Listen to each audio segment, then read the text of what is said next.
Capitaine Marcel Djilavodi, à l'entame de votre intervention pour cette deuxième comparution, vous avez déclaré ici que certains de vos co-accusés ont falsifié leurs procès-verbaux. Confirmez-vous cela? Bon, c'est maintenant que vous voulez que je déclare ça, mais je ne l'ai pas dit, mais ils l'ont fait ici devant tout le peuple. Quand on demande tel, il dit non, je n'ai pas dit ça. Et pourtant, celui qui a écrit, celui qui a dit est signé. D'accord. Tous. Ok, parfait. Vous êtes un universitaire. Vous avez dit ici, vous êtes hautement intellectuel. Falsifier, je n'ai pas posé de question, je pose. Falsifier un procès verbal signifie quoi, monsieur capitaine Marcel?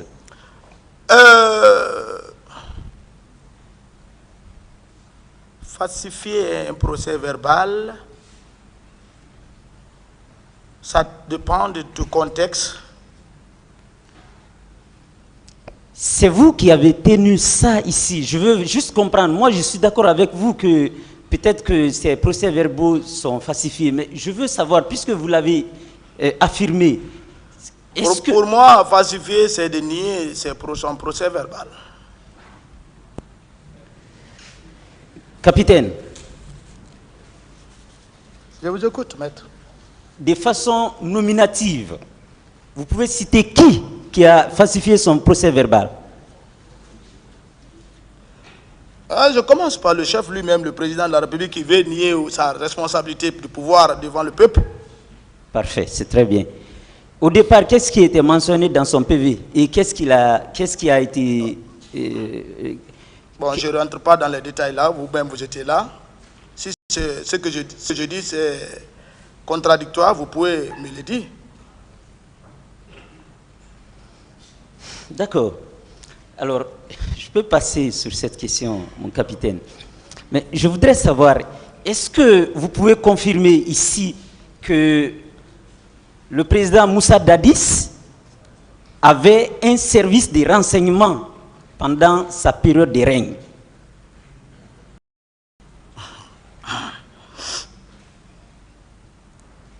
Mais ça, c'est des questions... On n'est même pas posé. Un pouvoir? Maintenant qu'on la pose, quelle est la réponse? Même un chef de village a un service de renseignement. Parfait. Et le président Dadis a tenu à la barre ici qui n'a pas eu la chance d'avoir un service de renseignement. Que diriez-vous? Alors il n'était pas président. Je n'ai rien à commenter. Il veut fuir seulement de sa responsabilité. D'abord, on dit deuxième bureau.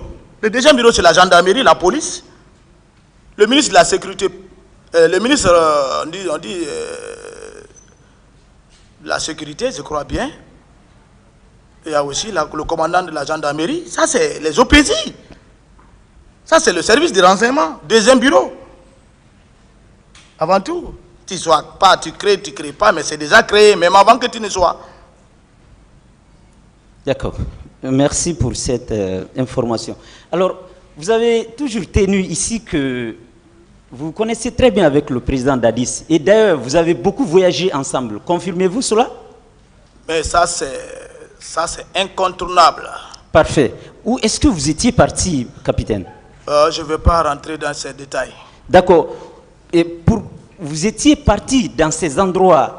Pourquoi? Pour quelle fin au juste? Mais c'était pour le pouvoir et sacrifices traditionnels africains. Parfait. D'accord. C'était pour conquérir le pouvoir, c'est ça? J'ai déjà parlé ça, je crois bien. Vous voulez que je développe ce qu'on a fait là-bas? C'est ça. Ah, il faut contribuer. Pardon? On n'est pas sur ça ici. On est sur l'affaire du 28 septembre. Ben justement. Voilà, il faut être humain aussi. D'accord, pas de problème. Alors, vous avez dit, par la même occasion, capitaine Marcel, que vous avez observé le silence lors de votre première comparution parce que, tout simplement, vous aviez voulu sauver votre vie. Vous le confirmez? Je confirme. Alors, est-ce que, capitaine, vous connaissez quelqu'un dans votre rang qui a perdu sa vie pour avoir dit la vérité dans cette affaire? Bon, pour le cas de 28 septembre, j'ai été la première personne arrêtée et depuis lors, je n'ai jamais vu. Peut-être c'est le commandant Toumba que j'ai vu en 2015, je crois, en 2016, on a du Sénégal à Conakry.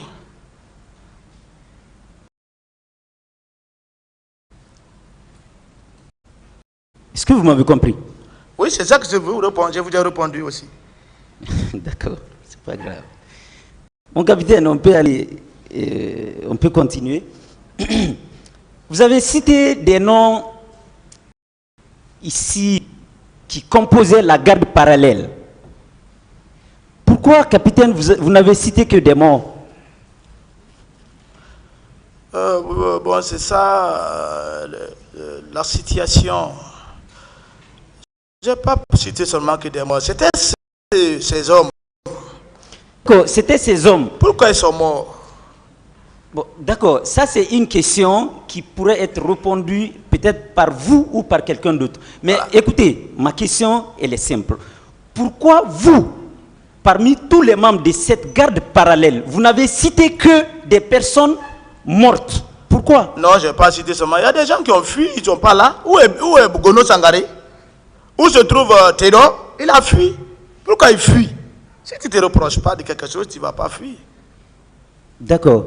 Alors, parmi ces vivants, est-ce que l'on peut vous prêter, vous, capitaine Marcel, la qualité d'avoir appartenu à cette garde parallèle? Moi, je ne peux même pas être garde parallèle. Pourquoi? Personne ne peut m'utiliser comme garde parallèle. Je suis vu au vu de tout le monde. Je ne peux pas être garde parallèle. Étant un élément qui a contribué au pouvoir. Tous ceux qui sont cités là, c'est les gens qui sont venus après le pouvoir. C'est ce qu'on appelle garde parallèle. C'est les éléments que le président lui-même a utilisés. Parce que c'est les inconditionnels. Ils sont là pour l'argent. Donc, parmi tous les membres des gardes parallèles que vous connaissez, personne n'est à Conakry, en République de Guinée, parmi tous les membres que vous connaissez, capitaine Marcel? En tout cas, je ne connais pas. Dans les box des accusés, je ne vois pas. D'accord. Sauf Tegboro, hein. Ah, vous confirmez que colonel Tegboro fait partie des gardes parallèles, c'est cela? Tegboro, c'est un élément clé, le cerveau moteur.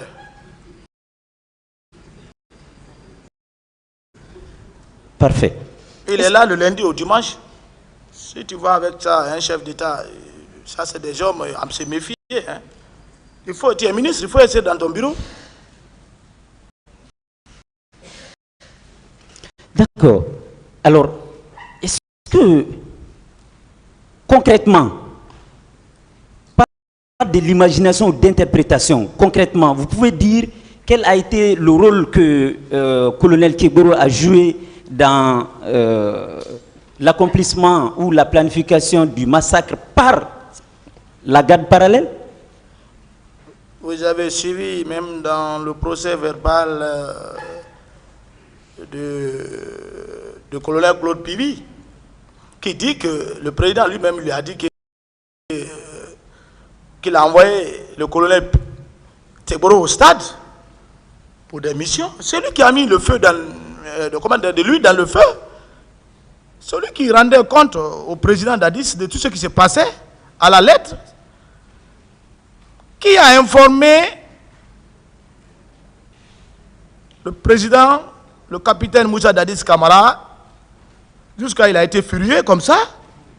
C'est qu'il a eu une information. Il ne peut pas rester dans sa chambre, prendre une telle décision. c'est qu'il y a eu communication. Ça ne peut qu'être que le colonel Tchegouro. Ça, c'est... Il ne faut pas qu'on falsifie l'histoire. Qu'il assume. Au lieu de prendre un bout de papier et écrire des questionnaires contre Marcel. Mais assumer qu'on quitte devant. D'accord. C'est la vérité. Mon capitaine. Celui qui jouait comme relais entre les leaders et le président. Il est ministre d'État. Avant tout, il était un ministre d'État rencontre au président de la République. D'accord. Vous avez quel élément matériel qui justifie que Général Sekouba Konaté ne faisait pas partie de la planification du massacre du 28 septembre, puisque vous l'avez affirmé ici? Quel est l'élément matériel qui peut nous permettre de vous croire? Bon, c'est des questions ici qu'on pose. Moi-même, ça fait mal à la tête. Qu'appelle-t-on matériel? Élément matériel, ça veut dire... Si vous voulez me détailler un peu... C'est vous qui avez dit, je vous détaille, c'est vous qui avez tenu ici que Général Sekouba Konaté est loin. Oui, parce que c'est un homme que je connais. La parole, capitaine. Okay. Permettez-moi de terminer, s'il vous plaît. Okay. C'est vous qui avez tenu ici que Général Sekouba n'est pas lié ni à la planification de ce massacre, ni à son exécution. Moi, je vous crois. Et je veux continuer à vous croire. Alors, puisque nous sommes en matière pénale, vous pouvez apporter les éléments de votre déclaration par tout moyen de preuve. Je souhaiterais savoir, vous avez quelle preuve, vous disposez quel élément, peu soit-il, qui prouverait la vérité de cette déclaration? D'abord, si vous voulez une vidéo, bon, je n'en ai pas. Si vous voulez une photo, je n'en ai pas. Mais je connais très bien le général Sekouba Konaté, le capitaine Moussa Dadis Camara. C'est les deux grands qui se sont associés pour avoir le pouvoir. Mais je connais aussi la mentalité militaire de cet homme, le général Sekouba Konaté. Si c'était lui, mais il allait assumer. C'est un grand guerrier. Il dit, mais libérer ses enfants, j'en ai responsable. C'est ça un vrai militaire. Un militaire, c'est celui qui accepte à assumer sa défaite. D'accord. Le sens de ma question était de savoir, puisque vous avez la possibilité d'exclure certaines personnes, est-ce que ça veut dire que vous connaissez toutes les personnes qui sont liées à la planification? Vous m'avez posé, c'est vous qui m'avez parlé du général Sekouba Konaté. Si vous me parlez du général Sekouba Konaté, ce que je sais de lui, c'est ce que je peux dire. Je n'ai pas déclaré de moi-même, c'est des questionnaires. Sinon, il y a beaucoup de personnes au CNDD. Et moi, je ne suis pas membre du CNDD. Je suis d'accord. Et je suis d'accord avec vous que Sekouba ne fait pas partie. Ce que je voulais savoir, puisque vous connaissez ceux qui font partie et ceux qui ne font pas partie, connaissez-vous de manière assez dévoilée toute personne de votre entourage, de votre génération, de votre compagnon, en dehors du colonel Tchegouro, qui sont vivants, qui sont présents et qui ont participé à la conception, à la planification et à l'exécution de ce massacre? Ce que je savais, c'est ce que j'ai déclaré. Je n'ai plus de commentaires sur ça. Parfait. Alors, nous avons été très heureux d'apprendre que vous étiez parti au stade. Je voudrais savoir, est-ce que vous y étiez pour vous battre à l'effet de sauver le pouvoir du président Dadis Camara parce qu'il vous a fait jurer devant le féticheur Fromo?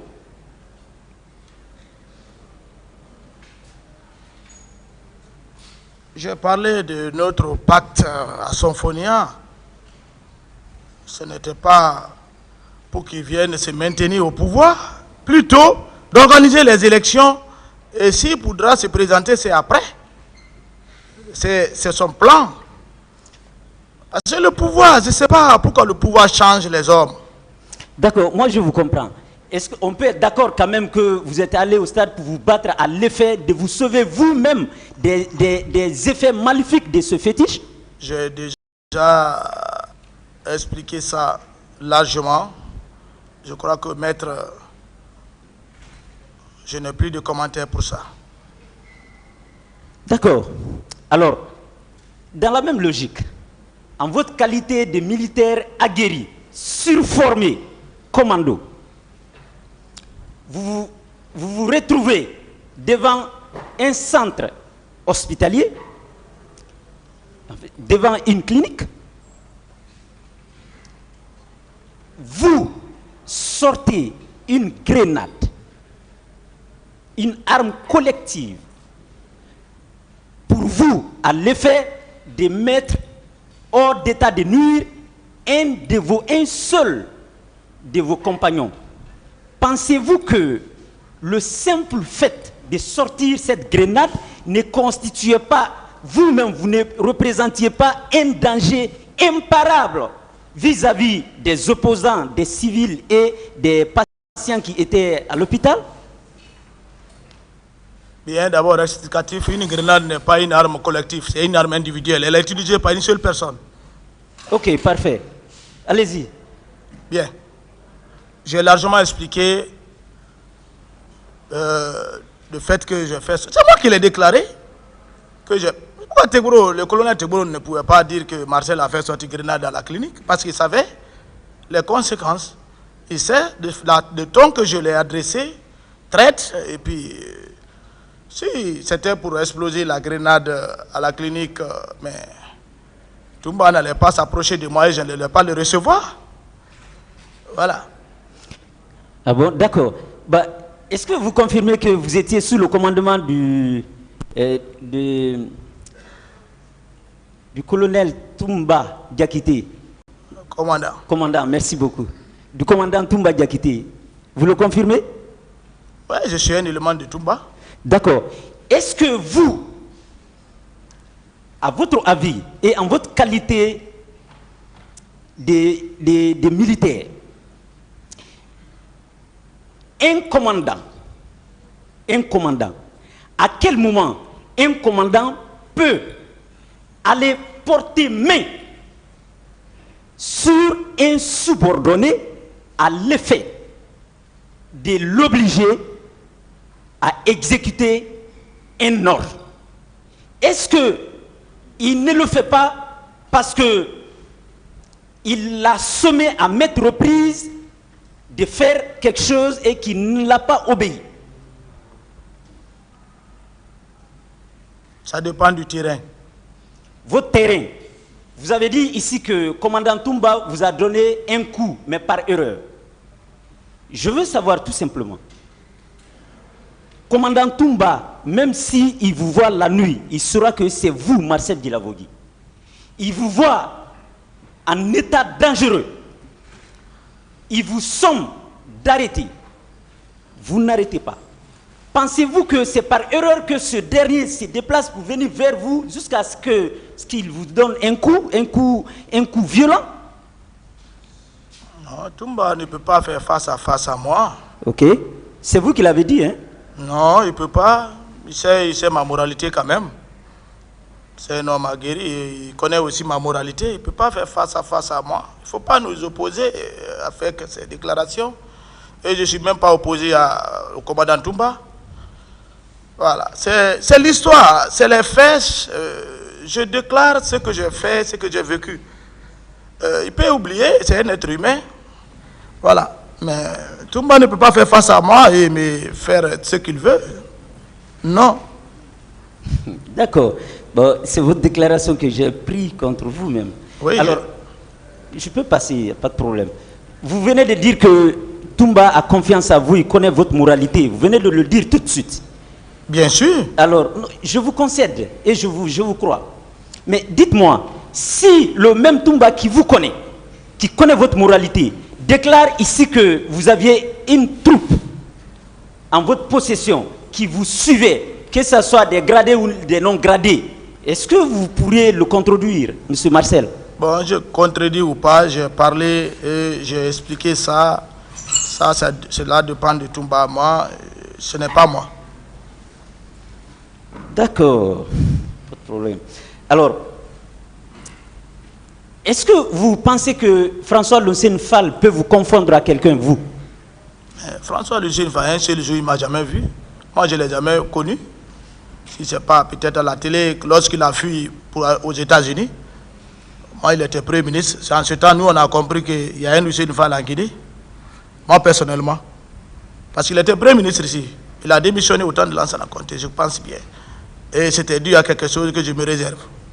D'accord. Et il a déclaré ici que vous lui avez donné des coups et qu'il vous a identifié formellement. À l'une des questions ici, vous avez dit que certainement il s'est trompé. Alors, au contraire, vous avez empêché aux gens qu'ils lui donnent des coups. Oui ou non, vous l'avez dit? C'est ça la vérité. Alors, qui est-ce que vous avez empêché formellement à l'effet de lui donner des coups?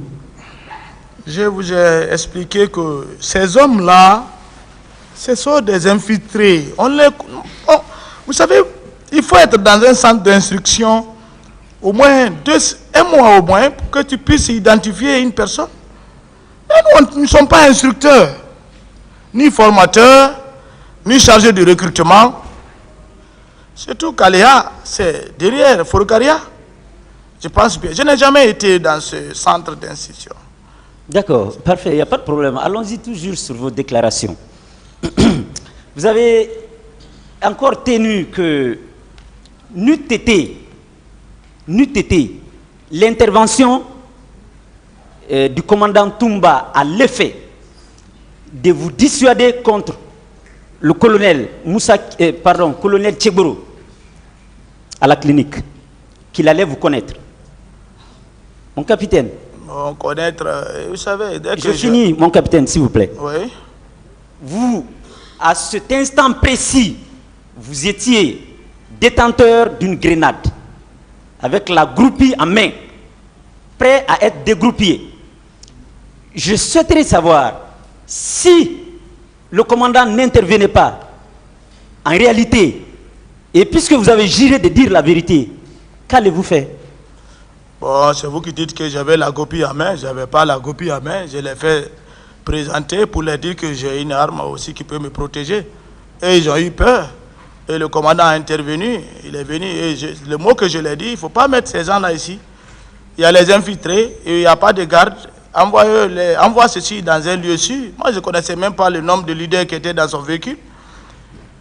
Voilà. Et il a pris sa voiture immédiatement. Il n'a même pas résisté. Moi, je suis monté dans ma parfinguère, je l'ai suivi. Voilà. Jusqu'à la gendarmerie. De la gendarmerie, on est rentré ensemble au camp, sans troupe. D'accord. Et est-ce que vous pouvez mesurer la disproportionnalité entre ce que vous faisiez éviter à ces leaders et la menace que vous-même vous représentez pour ces leaders? Oh, vous savez, le civil a peur. Le civil, même il y a un peu de bruit. Même tu fais un coup de tir seulement devant le civil, il dit pas, tout le monde va se paniquer ici. Certains même vont rentrer dans les sièges comme ça là. Mais le militaire, il est sérieux. C'est leur analyse ça. Mais moi, je sais ce qui était à moi. Je ne suis pas un fou pour exploser une grenade à la clinique. Je suis avant tout guinéen. Et cela n'a pas été fait encore. Et aucun leader n'est mort. Voilà. Et je pense bien, après la gendarmerie, ils ont reçu des soins. Marcel n'était pas là-bas encore. Voilà. D'accord. Alors, si vous voulez me laisser, si j'étais contre ces leaders, mais Je n'allais pas suivre Toumba jusqu'au camp. C'est mon chef direct, c'est lui que je suis. Si je suivais un leader, mais j'allais le suivre jusqu'à la clinique Pasteur, où je crois bien, je pense bien. C'est la logique. D'accord. Alors, je vous comprends. Mon capitaine, entre votre déclaration de l'entame et celle, quand je dis l'entame, lors de votre première comparution, et celle d'aujourd'hui, laquelle voulez-vous que le président du tribunal prenne? Bon, maître, ça c'est une question. Je vous ai dit que j'ai gardé le silence pour une stratégie personnelle. Ce que je suis en train de déclarer, elle vient de la réalité et des faits réels. Maintenant là. Mais vous voulez que je réponde comment? D'accord. Et nous, qui sommes des plaideurs, est-ce que vous nous conseillerez d'écarter vos déclarations antérieures dans nos plaidoiries? Je n'ai pas bien saisi ces façons de répondre. Pour ne tenir compte que ce qui vient d'être fait. C'est moi qui avais dit que je ne suis pas parti au stade. J'ai déclaré que je suis parti au stade. Ok. Qu'est-ce que vous voulez? Ce qu'il veut savoir. Oui. Vous êtes passé ici pour une première fois. Vous vous souvenez? Vous êtes passé pour une première fois à la barre. Oui. Entre cette déclaration et celle que vous êtes en train de faire maintenant, qu'est-ce qu'il doit retenir, lui? C'est ce qu'il veut savoir. Mais c'est celle que je viens que je suis en train d'expliquer maintenant. Il n'y a même pas de questions à poser sur ça. C'est pourquoi je suis revenu. C'est bon. Merci, M. le Président. Alors, mon capitaine, je vais terminer avec vous. Regardez, vous avez déclaré ici que vous avez vu ou quelqu'un, je répète, quelqu'un vous a dit avoir vu capitaine Moussa Dadis Camara en train d'aller au stade. En train d'aller au stade. Est-ce que vous pouvez nous confirmer que capitaine Moussa Dadis Camara était effectivement allé au stade, peut-être pas désensibilisé tel que il déclarait dans son bureau, mais plutôt observé par comment ces ordres qui consistent à dire il faut les mater vont être exécutés par sa garde parallèle. Peut-être d'autres vont me poser la question, même la preuve. Mais il est sorti. Voilà, il est sorti. Il est sorti et il a pris la direction du stade. Donc, je n'ai pas de commentaire pour ça. Et du début jusqu'à la fin, ces déclarations du matinal prouvent à suffisant qu'il est au chevet et à la fin de tout ce qui s'est passé.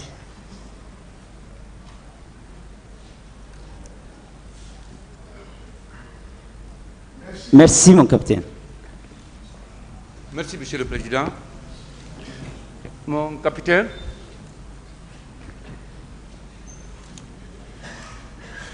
je voudrais simplement, mais sagement, aller avec vous en vous posant des petites questions. D'abord, moi, j'ai pitié pour vous, parce que vous avez trop souffert, mon capitaine, à cause d'un pacte que vous avez scellé avec le capitaine Dadis et d'autres personnes. Vous avez trop souffert à cause de ce pacte. 14 ans de détention préventive. Est-ce qu'aujourd'hui, vous êtes toujours déterminé à respecter ce pacte? Ou bien non, comme vous l'avez dit, les masques sont tombés, vous voulez vous délivrer en disant la vérité à ce tribunal? Merci, maître. Ce pacte est détruit par le feu de l'Esprit Saint. Très bien. Ça, c'est fini. Ça, c'est fini. Vous n'allez plus chercher à couvrir quelqu'un ici. On ne couvre même pas. Je ne suis pas là à couvrir quelqu'un. Très bien. Très bien. Alors, je vais voir si vous êtes vraiment prêt à dire la vérité au tribunal. Vous-même, vous avez dit ici que vous êtes venu de loin avec le capitaine. Vous avez longtemps voyagé. Dites-moi, Je ne cherche pas à savoir ce que vous avez fait pendant ces voyages. Je veux seulement savoir où vous étiez allé. À Port-Dakar chez moi, au Burkina, au Togo. Il faut dire la vérité. Ne masquez rien. Où vous étiez allé avec le capitaine? Ok, bon, pour ne pas dire que Marcel a la mauvaise foi, mais je suis humain aussi. Je n'ai pas la mauvaise foi. Je vais vous expliquer sous forme formelle. Oui. On est parti d'abord à Koulé. Koulé, oui. Seulement, il était de grade lieutenant, il n'était pas capitaine. Oui. Accompagné de 2 à 3 personnes que je ne vais pas nommer. Oui. De là, il a porté confiance justement, avant tout. Donc, il y a de ces lieux, c'est le Thomas qui rentre. Oui. C'est les hommes initiés qui rentrent. Donc, nous sommes partis à Pela, dans la sous-préfecture de Pela, dans un petit village, où on a fait un petit sacrifice. Ce jour, c'est moi qui ai tiré le sacrifice. J'ai tiré à 3 coups, je crois bien 3 coups de PMK pour l'annonce du pouvoir. Ça, c'est bien avant la prise du pouvoir. Ça, c'est autant de Lansana Conté. Très bien. Allons-y, mon capitaine. Allons-y. Oui. Après Koulé, vous êtes allé où? Vous étiez allé où? La Pela, j'ai dit Pela. Oui. Voilà. On a mangé ce sacrifice à 2. Oui. Donc, ce féticheur lui a dit, après le pouvoir, 1 mois, il faut s'y rendre pour que je puisse faire des travaux. Et bien, il n'a pas respecté. C'est ça le pouvoir. Il n'a pas respecté ce que le monsieur a dit. Oui. Très bien. D'accord. Il n'est même pas parti en forêt. Comment il va aller en Pela? D'accord. Après Koulé, vous étiez parti où encore? Bon, je ne vais pas rentrer dans tous les détails là, je me réserve, je laisse le reste. Non, je ne demande pas les détails, hein. Pas ce que vous aviez fait, seulement où vous étiez allé. On est allé, vous savez, nous sommes africains, il faut se protéger, chaque militaire se protège quand il y a un événement, surtout le pouvoir militaire, il faut se protéger contre les intempéries des armes. Oui. Voilà, c'est ça, les forestiers, le Thomas. Oui. Voilà. Vous étiez allé au Burkina? Non, pas Burkina, non, on n'a pas quitté le pays, c'était vers Irié, dans un petit village d'Irié. D'accord. Bien. Maintenant, le pouvoir s'approche à grands pas. Et vous avez fait un pacte, vous avez scellé un pacte ensemble. Est-ce que vous pouvez nous donner le nom de ces personnes, de ces militaires avec lesquels vous avez scellé ce pacte dans ce bar? Bon, je ne peux pas rentrer dans ça, mais le commandant du salon, quand même, Escobar, oui. Le soldat Escobar, je crois, il était là. Le commandant Toumba était là, le capitaine Moussa Dadis Marcel, je crois, on était là. Ce pacte, c'était oui. Toujours pour assister, protéger. Pour la protection du président Dadis et pour se préparer pour le pouvoir après la mort du feu général Lansana Conté, pas un coup d'État. Pas un coup d'État. Voilà. Pendant ce pacte, est-ce que vous aviez parlé de la restitution du pouvoir au peuple en organisant des élections? Ça, on a sûrement dit ça avec nos petites réunions chaque fois qu'on tenait au motel là. Nous, on avait confiance au capitaine Moussa Dadis Camara. Malgré il a changé après, mais on avait confiance en lui. Et on a abandonné tous les autres et le suivre. Mais l'homme était un inconnu connu. Oui. Et vous avez promis que s'il a le pouvoir, il allait le restituer avec les élections. Bien sûr, c'est ça. Quand on lui a vu maintenant dans un menton de division Machiavel, ça nous a étonnés. Moi, personnellement, j'ai dit au commandant Touba, mais le capitaine, très bien. Il est en train de nous dévier. Très bien. Je voudrais préciser que tellement que vous avez souffert pour obtenir ce pouvoir, un jour, lors d'une réunion dans le bureau du président Dadis, lui-même, il vous a dit non, ce pouvoir-là est pour M. Marcel. Est-ce vrai? Tellement que vous avez souffert à ses côtés pour obtenir le pouvoir, un jour, dans son bureau, à la présence de beaucoup d'autres officiers, il a dit, lui, Dadis, que ce pouvoir-là, c'est pour vous. Est-ce vrai? Que le pouvoir c'est pour nous? Pour vous, surtout vous, M. Marcel, parce que vous avez trop souffert à ses côtés. Est-ce vrai? Bon, il ne tient pas. Vous savez, le capitaine Moussa Dadis Camara, il aime trop le populisme, parler beaucoup. Se faire voir comme s'il est la seule personne qui connaît tout, qu'on n'écoute pas les conseils. Il s'est fait entourer de parachutés inconditionnels pour remplir les poches. Voilà, c'est ça. Parce que les Tegboro, moi je n'ai jamais vu Tegboro avec nous. Je n'ai jamais vu le général Baldé avec nous. Je n'ai jamais vu d'autres, les Makambo, les Gono Sangaré, les Tédor. Tédor c'est un cousin. Mais le pouvoir ne marche pas avec cette idée. Le pouvoir c'est pour le peuple avant tout. Donc si je comprends bien, c'est quand vous avez réussi à prendre le pouvoir que ces dernières personnes-là sont maintenant arrivées. Bien sûr, bon, envahir, et puis commencer. Je ne vais pas rentrer dans l'idéologie que chacun veut l'entendre. Le pouvoir n'est pas ethnique avant tout. Je vous ai dit depuis le premier jour. C'est bon, s'il vous plaît. Bien. Donc, vous avez dit ici que vous étiez la clé pour l'obtention du pouvoir, pour l'acquisition du pouvoir. Vous étiez la clé. Vous le maintenez? Quand je dis la clé, on était vraiment les acteurs. Vous savez, l'homme peut être trahi à n'importe quel moment. Même le président, tu peux être trahi par un ami. Bien. Voilà. Mon capitaine Marcel, vous avez dit ici également, après le 3 décembre, que si vous vouliez prendre le pouvoir, vous l'aurez pris, vous l'aurez obtenu. Parce que vous avez maîtrisé le camp.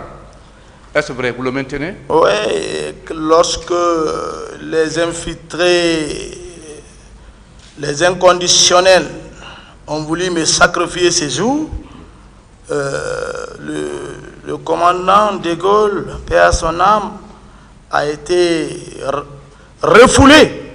Les gens ont dit non, Marcel ne fait pas partie, et Marcel jouait au ballon. C'est pour vous dire que j'étais écarté. Pourquoi il peut se déplacer jusqu'à Kaloum sans Marcel, sans Toumba, le commandant? Oui, il était encore avec les Makambo. D'ailleurs, Makambo est venu le trouver. C'est bonne mémoire. Mais ils ont voulu me sacrifier ces jours. Mais Dieu protège avant tout. C'est même cette déclaration qui m'a donné la force. Et quand j'ai intervenu au téléphone avec le commandant Toumba, c'est en ce sens, les Peuls, Malinké et Soussou qui m'ont soutenu, qui m'ont protégé. Donc j'ai maîtrisé le camp quand même. Le colonel Pihu est venu, je lui ai dit, assois-toi à la porte, il faut qu'on puisse mettre de l'ordre pour que tout puisse, pour ne pas qu'il y ait assez de crimes. C'est ça. Si je voudrais le pouvoir, si j'avais l'ambition du pouvoir, j'allais outrepasser. C'est pendant ce temps, au téléphone, que le commandant vous aurait dit qu'il arrive au camp, qu'il vient vous trouver au camp. C'est en ce moment. Ça, c'est un autre événement, oui. Mais est-ce vrai, quand il vous l'a dit au téléphone, le camp, on a vidé le camp? C'est vrai ça? Vous savez, il faut être pragmatique. Le militaire, il ne faut pas faire des sauts dans le sourdisme. Est-ce que cela est vrai? Oui. Le camp, il est beaucoup enfui. Une autre question. Très bien. À présent, mon capitaine Marcel, dites-nous, qui de vous dirigeait l'équipe qui est partie à Kamsar ou à Fria pour prendre Jean Destin? C'est vous ou bien c'est M. Pivi? Bon, Destin, paix à son âme, un homme, un rangeur. Je ne peux pas le qualifier, mais quand même, il fut arrêté, selon les informations, à Kamsar par l'autorité de Kamsar. Oui. Qui l'a ramené ici au camp? Bon, je ne suis pas renseigné de ça, mais quand même, il s'est retrouvé à Conakry. Je ne l'ai pas vu de mes yeux quand même. Et comment il a été exécuté? Parce que vous étiez le patron du camp quand même. Bon, je n'ai pas assisté à ça. Destin, c'est un vrai commando. Hein, et puis, je ne pouvais pas assister à ça et si j'étais là, j'allais intervenir. D'accord. D'accord. D'accord. Dites-nous, et Sankara? Parce que quand Sankara était là à la présidence après le 3 décembre. Vous étiez là, le président même est rentré, capitaine Dadis, avec la bande blanche à la tête. Sankara était là, et vous étiez là. La mort de Sankara, bon, ça c'est des crimes du 3 décembre. Je n'étais pas, au moment où on le massacrait, j'étais à la porte. Oui. Le président Dadis est rentré devant moi. Oui. Je suis arrêté, deuxième escalier. Il est rentré dans sa chambre jusqu'à son évacuation pour le Sénégal.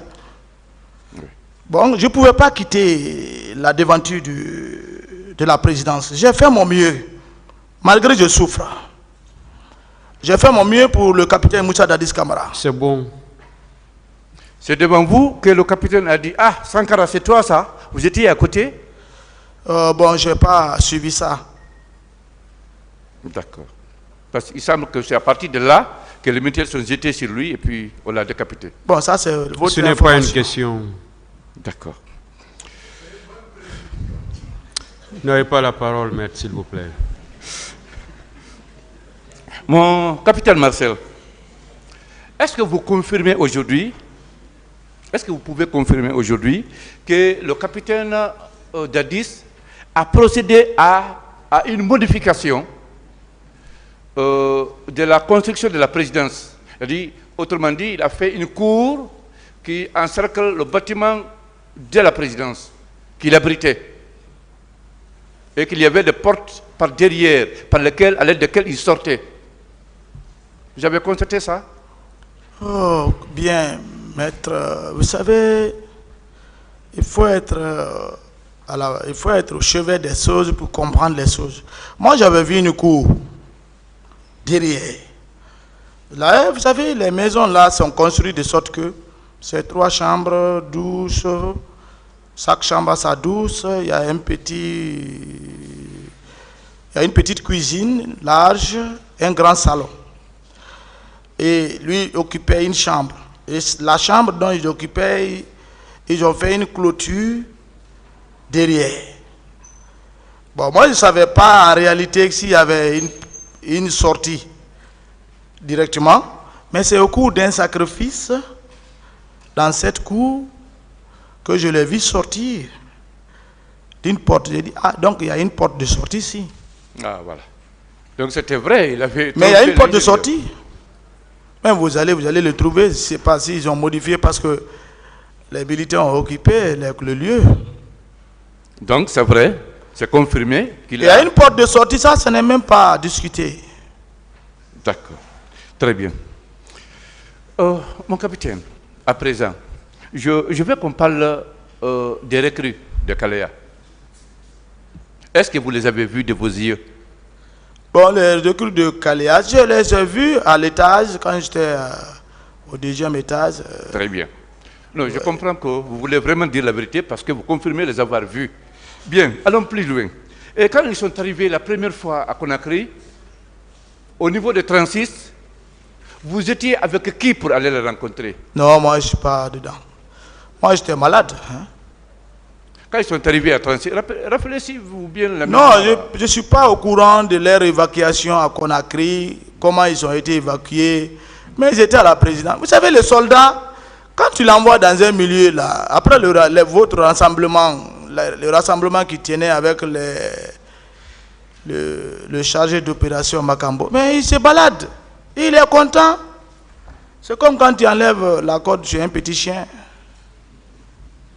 D'accord. D'accord. D'accord. Mais mon capitaine, après les événements du 28 septembre, vous étiez là à Conakry, non? Au camp Alpha, non? Vous dites?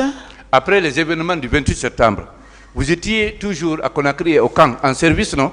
Bien sûr. Très bien. Beaucoup d'argent, de grandes quantités d'argent ont été répartis à des militaires, dont vous-même, pour procéder à des sacrifices, afin qu'on ne parle plus jamais de l'atrocité des événements du 28 septembre. Dites-nous où vous avez, vous, personnellement, effectué ce sacrifice. Moi, je n'ai pas entendu et je n'ai pas reçu d'argent pour ça. Hein. Vous n'avez pas reçu d'argent pour ça? Je n'ai jamais reçu une forte somme. Je vous ai dit pour faire des sacrifices. Je vous ai dit si le capitaine Moussa Dadis nous a donné, Toumba et moi, 2 millions. Ça, c'est beaucoup d'argent, 2 millions de francs. Un manœuvre. Ça, c'est la solde d'un... Même celui qui fait le mon capitaine, au moment où vous avez senti que vous êtes écarté du pouvoir pour lequel vous vous êtes battu corps et âme, pourquoi vous n'avez pas cherché à vous éloigner alors du capitaine? On n'a fait qu'un an. Je cherchais même à aller faire des cours. Hein. C'est ce qui était déjà entamé. Jusqu'à cet événement, il n'a pas pu gérer. Je voulais quitter, hein. Mais je n'avais pas annoncé. Voilà. Parce que c'est vraiment dommage. Vous avez obtenu ça ensemble, mais dans la gestion, vous êtes écarté. Dans les sorties, vous êtes écarté. C'est après tout, vous vous levez, vous vous réveillez, vous vous rendez compte qu'il est allé à tel lieu, au Palais du Peuple, ou bien à Bambeto, vous vous mettez à le rechercher. Donc, ça veut dire que vous étiez vraiment à l'écart. Pourquoi vous avez toujours cessé à courir derrière lui? Bon, ça c'est le terrain, c'était le temps. Mais à partir du moment où on est mûr maintenant là, on ne peut plus faire ces erreurs. D'accord. Mon capitaine Marcel, Feu Jean-Marie Doré avait déclaré et soutenu que vous vouliez à tout prix en finir avec lui au haut commandant à l'état-major de la gendarmerie. Non. Et que c'est vous-même qui étiez parti piller son domicile, tirer même sur les arbres de sa cour, pensant qu'il s'y trouvait. Qu'en dites-vous? Comment lui peut affirmer ça? J'ai du respect à ce grand leader qui a voulu mettre feu même au moment de 2010. Eux qui ont soutenu ici, qui ont empoisonné l'eau, le pain. C'est pas eux. Comment on peut croire à ces hommes pareils? On était à la meilleure centrale là-bas. On dit il ne faut pas boire l'eau, c'est empoisonné. Il dit il ne faut pas boire, tu vas mourir ici. Les fausses déclarations. Moi, je ne discute même pas les déclarations du feu. Je ne peux pas discuter les déclarations d'un mort. Bien, d'accord. Mais dites-nous, mon capitaine Marcel, est-ce vrai que vous avez voulu finalement faire descendre Begré parce qu'il a tenté à un moment de récupérer la voiture que vous aviez obtenue à partir de ce moment-là? Non, ce n'est pas Begré, ça c'était Makambo. Ah, Makambo, autant pour moi, voilà, Makambo. Expliquez-nous ce qui s'est passé. Oh, vous savez, l'homme noir, c'est des gens qui veulent montrer toujours, c'est des anciens. Il est plus ancien que nous dans l'armée, ils veulent montrer ils sont furieux, ils veulent montrer les capacités militaires. Il a voulu s'opposer à moi d'une manière, mais ça n'a pas marché. C'est le commandant Toumba qui a intervenu. Mais avant tout, c'est un parent. Je ne l'ai pas considéré comme ça. Mais celui qui calculait, moi je ne le comptais pas parce que je ne le connaissais pas. Il n'a pas œuvré pour le pouvoir. Et si le capitaine Moussa Dadis lui a rapproché, ça engage que lui et ses missions secrètes entre eux et le président. D'accord.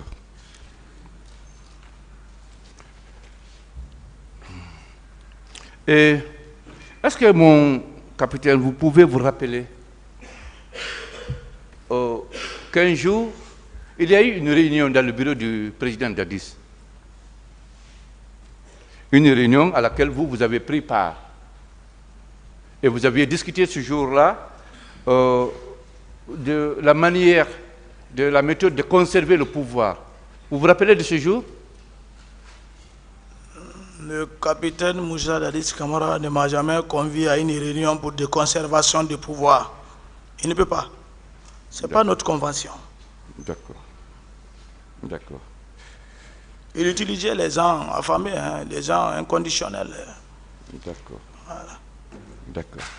Et vous confirmez qu'à la prise du pouvoir, vous étiez caporal-chef? Oui, nous sommes caporal-chef. La prise du pouvoir, ils ont avancé tout le monde. Et moi, j'ai passé sergent. Oui. D'accord. Vous étiez caporal-chef? Oui. Mais très fort au camp, Alpha. Quand tu es discipliné, tu es fort. D'accord. D'accord. Bien. Est-ce que vous pouvez nous dire pourquoi, lors de la seconde réunion, M. Jeannot Destin, Begré et Sankara ont été écartés? Ils n'ont pas participé, ils n'ont pas pris part à la deuxième réunion, au deuxième entretien tenu dans le bureau du président Dadis. Est-ce que vous pouvez nous dire le pourquoi? Jeannot Destin, Begré et Sankara. Je n'ai jamais entendu ça, je n'ai pas participé. Si Begré et Sankara a été écartés, je ne suis pas au courant de ces réunions que vous voulez formuler. D'accord. D'accord. Au stade du 28 septembre, le jour des événements macabres, est-ce que vous avez vu là-bas Théodore, Georges, Makambo, lieutenant Fourmi, Gono Sangaré, Pivi et Mamoudou Guilavogui? Est-ce que vous les avez tous vus, vous personnellement?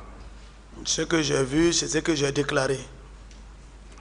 Les autres noms-là, si j'étais là-bas, je ne les ai pas vus. Oui. Il ne faut pas que je mens ou bien j'accuse quelqu'un à tort. Oui. Ce que j'ai vu, c'est ce que j'ai déclaré. Si j'étais, oui, ou d'autres personnes les ont vus, eux peuvent venir les déclarer, mais moi non. D'accord. Vous connaissez bien M. Fourmi, lieutenant Fourmi? Fourmi occupait la pick-up 04, il travaillait avec Makambo. Il travaille avec Makambo. Oui. Où se trouve-t-il actuellement? Fourmi est décédé, il était affecté, selon les renseignements, à la préfecture de Koundara. Oui. Il fut tombé malade, il est mis dans un taxi, il est mort au bord d'un taxi pour Conakry. Pour Conakry. D'accord. Ça, c'est au temps du professeur Alpha Condé. D'accord. Mon capitaine, je souhaite que vous acceptiez de nous parler de ce téléphone qui contenait les images des personnes jetées dans les fosses communes. Je veux que vous nous parliez de ce téléphone. Pourquoi vous aviez emprisonné celui qui détenait ce téléphone? Parce que c'est vous qui lui avez mis ce téléphone. Et il a refusé de vous le restituer. Vous l'avez mis en prison. Pourquoi vous l'avez fait? Qui? Je veux que vous nous parliez à présent de ce téléphone. Ce téléphone qui contenait les images des personnes jetées dans les fosses communes. Le téléphone de qui? Non. S'il vous plaît. Ce téléphone vous appartenait, vous. Vous l'avez remis à une personne qui n'a pas voulu vous restituer le téléphone. Et vous l'avez mis en prison. Non, mais moi, je n'avais pas un téléphone qui peut faire filmage. Dites-moi, mon capitaine. Moi, je n'ai jamais touché à un téléphone magnétique. D'accord. Ça, en 2010, c'est la Guinée même avec un téléphone magnétique comme ça. Est-ce qu'on est d'accord, comme vous-même vous l'avez soutenu ici, que si vous avez voulu, vous aurez pris le pouvoir? Est-ce vrai? Après le 3 décembre. J'ai déjà répondu à ça, maître. Ouais. D'accord. C'est là de note que vous étiez vraiment puissant. Puissant. C'est Dieu qui est puissant. Est-ce que vous pouvez accepter? Je ne dis pas que vous avez participé à l'ensevelissement de ces corps, mais vous connaissez quand même l'endroit où se trouvent ces corps. Est-ce que vous pouvez nous indiquer ce lieu? Maître, je vous dis la vérité. Oui, il ne faut pas tordre mon doigt de dire des contre-vérités. Oui. Mais Théa est là, celui qui a dit qu'il a vu les corps, appelez-le. Les corps qu'il a vus, où on les a envoyés, c'est un officier supérieur. Comment dirais-je? On dit officier généraux. Maintenant, bien.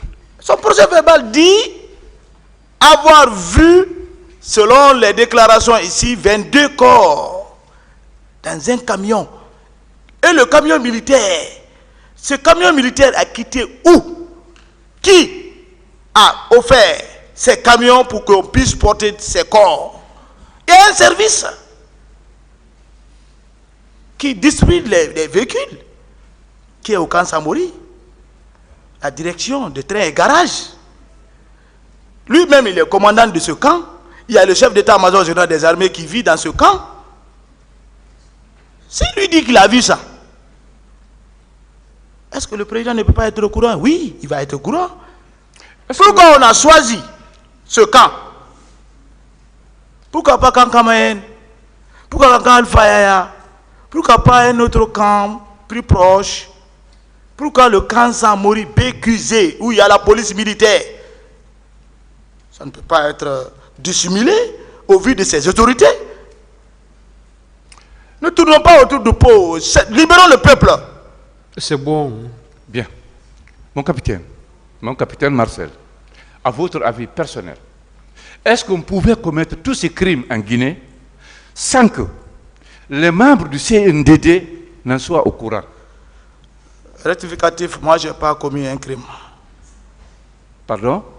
Je dis rectificatif, je n'ai pas commis un crime. Non, pas vous, je ne parle pas de vous. Je dis, est-ce qu'on pouvait commettre tous ces crimes en Guinée sans que les membres du CNDD à l'époque n'en soient au courant? Mais ils sont responsables, le président est responsable de ce qui est fait. Il n'a qu'à assumer. Le pouvoir c'est ça. Assume. Je ne suis pas là acharné contre lui, je ne suis pas acharné, mais c'est lui, le commandant en chef des forces armées. Mais imaginez-vous, 28 septembre, 3 décembre, il y a un écart. Oui.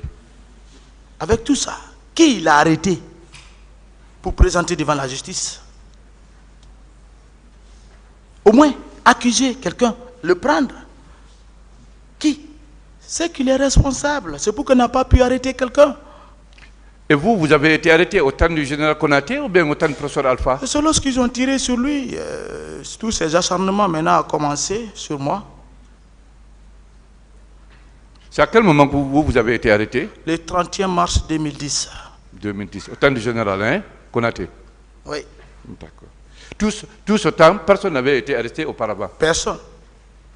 Et le président était là? Le président était là jusqu'au 3 décembre. D'accord. D'accord. Ça, c'est au vu de tout le monde. Qui n'a jamais voyagé à l'extérieur si ce n'est pas l'événement là. D'accord.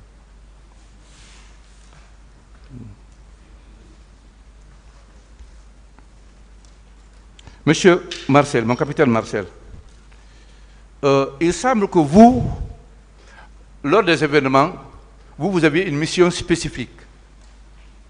Celle qui consistait à éliminer tous les leaders politiques. Est-ce vrai? Que c'était votre mission, ça, vous? Est-ce vrai? Mais aucun leader n'est mort. Hein. Si j'avais la mission là, j'allais les éliminer. Oui, mais il semble qu'il a fallu l'intervention du commandant. Non, mais tout le monde ne peut pas intervenir à tous les leaders et un leader n'est pas mort.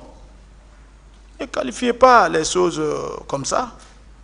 C'est l'armée avant tout. Hein. Si j'avais la mission d'éliminer quelqu'un, mais il a été éliminé. On peut éliminer quelqu'un même sans qu'il ne te voie. J'allais partir avec mon arme et faire ce que je voulais faire. Voilà. Mais aucun leader n'est mort. Laissez ces questionnaires-là. D'accord. Ne formulez pas les choses pour charger les gens. Oui, aucun leader n'est mort, heureusement, mais il a fallu l'intervention du commandant Toumba. Fallu l'intervention, c'est ce que vous voulez. Pas de discussion, des questions. Je suis d'accord, il a intervenu. C'est bon, hein? Une autre question. Mais aucun leader n'est mort. D'accord. D'accord.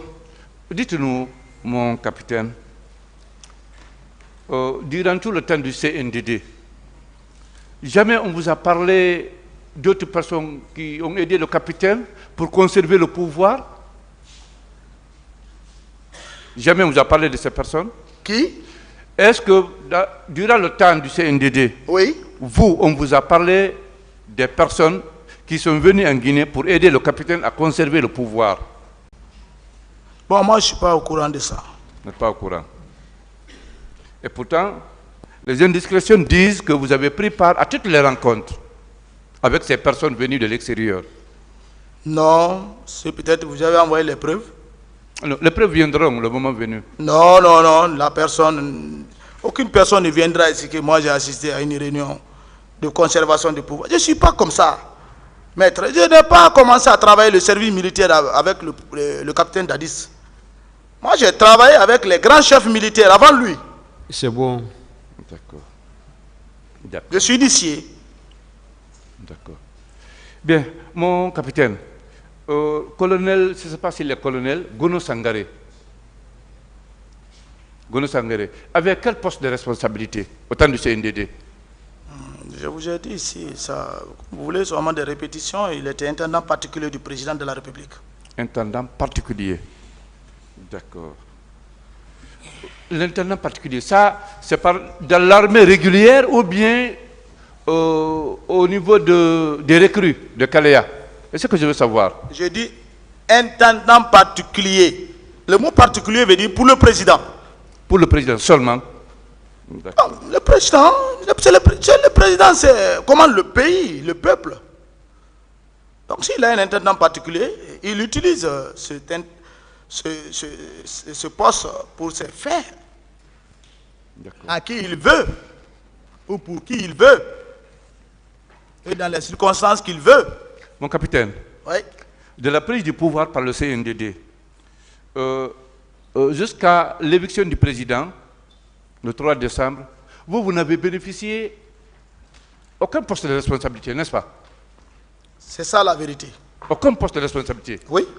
Pourquoi vous avez toujours continué à rester avec eux? Pendant qu'on récompensait, les autres ont partagé le miel avec les autres qui n'ont fait aucun effort pour obtenir le pouvoir. Pourquoi? Chacun a sa conviction et chacun est éduqué. Chacun a une éducation. Bon, moi, je ne suis pas un homme affamé. C'était le service militaire. Le pacte aussi nous obligeait à agir ainsi. Le pacte? Oui. Okay. Le pacte vous obligeait à agir ainsi? Oui. D'accord. Ok.